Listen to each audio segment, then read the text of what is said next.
ஒவ்வொரு நாட்டிலையும் பணத்துக்கு ஒரு பேர் இருக்குது.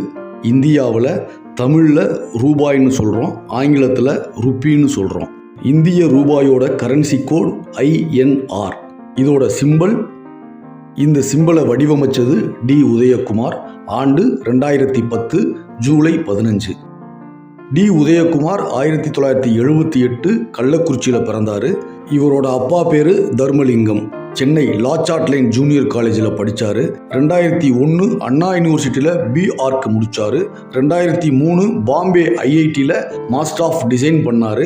2010 PhD முடித்தார். இப்போது அஸ்ஸாம் கவுஹாத்தி IITயில் டிசைனிங் டிபார்ட்மெண்ட்டோட தலைவராக ஒர்க் பண்ணிகிட்டு இருக்காரு.